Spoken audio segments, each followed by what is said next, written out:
भाभी एग्जाम सरीगला करी full enjoy किंतु मत हठात मन पड़गला जे मत एग्जाम सरला मत सारिवार अच्छी घर कम जमी लुगापट सफा करेंगे आहरी बहुत कम। तो नमस्कार जय जगन्नाथ मुझे मानक वेलकम करुच्ची मोर आउ गोटे मिनी ब्लॉग रे। तो मोर एग्जाम स्टार्ट होता मे 18 तारिख रु सरीबार था मे 2 तारिख रे किंतु गोटे एग्जाम पोस्टपोन है मोर एग्जाम सरला जून 4 तारिख रे। तो माँ है पाठ पढ़ा एत भी सहज नुहे कि एत भी कष्टकर नुह जदि आपण पाखे आपणकर छुआंकर एवं आपणकर जत्न नेबाई कहीं जड़े अच्छा माने जत्न टिके निके नेले भी चलो किंतु छुआर प्रॉपर केयर हेबा दरकार।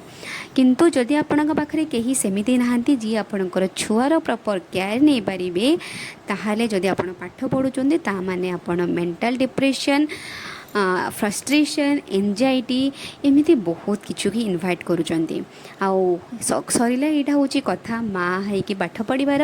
तो मु मोर बहुत कम आज सारीदेली आईठी मु मो झी त्रिषा सहित खेलुली से सब बेले एमती पर्दा पछरे लुचि जाए कि मुहर कौन घोड़ी आखि बंद करके कहे मामा मत खोज खोज मुझे लुचिची आम खुशी करने खोजु बहुत ही खुशी हुए।